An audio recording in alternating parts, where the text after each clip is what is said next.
Oh, the pressure to buy your child a sweet treat at the supermarket checkout. Well, it could soon be a thing of the past. Well, Tesco's now announced it will put sweets and chocolates out of arm's reach to help us change our eating habits. Jonathan Swain is live at one of their stores this morning. And Jonathan, good news then for parents.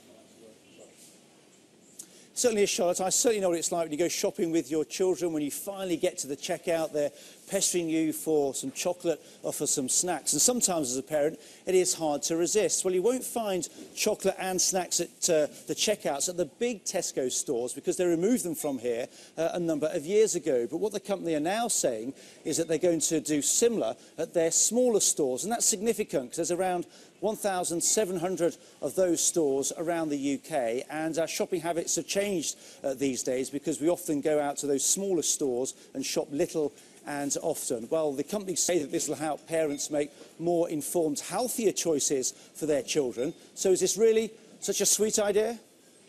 It's a complete nightmare because really you want them to have fruit and you're trying to persuade them to have fruit, but actually they just want to have the chocolate or the confectionery or anything that's at the end of the aisle. Getting around the checkout and having loads of sweets piled up, lollipops, it's an absolute nightmare. Well, I've got two young ones, and when they come to the till, they see sweets, they go crazy and they drive me mad. I've seen it, yeah. Children throwing tantrums at the till because they want the sweets, but I mean, obviously, I think it's down to the parenting as well.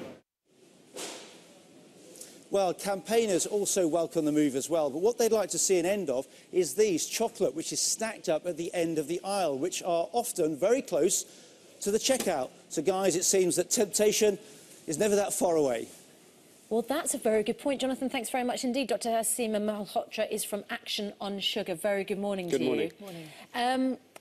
You can ban them from the checkout, but if you've got them at the end of the aisle, it doesn't make much difference, does it? That's a really important point, actually, Susanna. So I think overall we welcome this move by Tesco, and we want other retailers to follow suit. But actually we know that where products are placed can increase their sales by up to a factor of 5.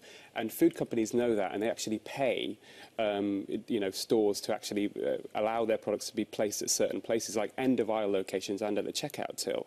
So actually what we need to see is also the end-of-aisle locations remove these sugary treats, which basically contribute to what we have a really worsening obesity and type 2 diabetes epidemic. But surely we should be strong enough to walk past a chocolate bar at the till without thinking, I must have that chocolate bar because it's been placed in that position. Charlotte, you raise a very important point there. So we actually know that one of the reasons we're not combating this obesity problem is that we haven't dealt with the root cause, and that's the food environment.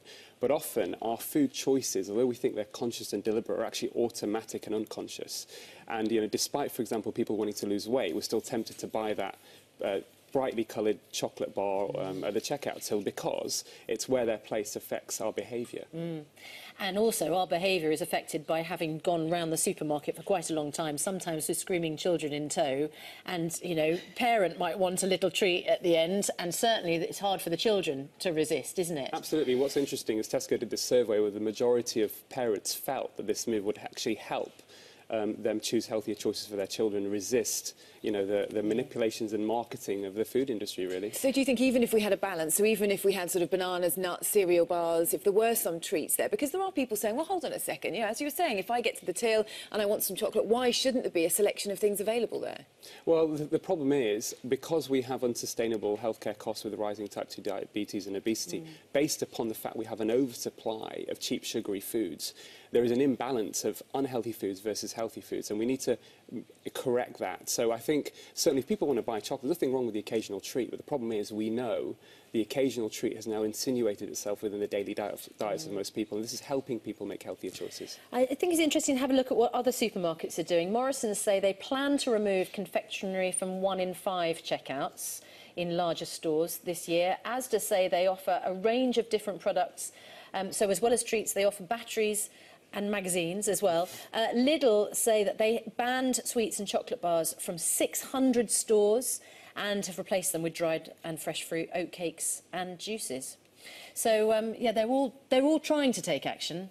but Sure. presumably with mixed results. Absolutely, but I think, again, coming back to the point, the food environment is the root cause of this obesity problem, and it's getting worse. And if we're going to impact upon population health, we need population intervention, and that also means the government taking responsibility for this issue, and that means, you know, sugary drinks taxes, banning junk food advertising to children, compulsory nutritional standards in schools and hospitals. This is what needs to be done if we're going to reverse this epidemic. All right, Dr. Aseem Malhotra, good to talk to you. Thanks very much indeed from Action on Sugar. Thank you.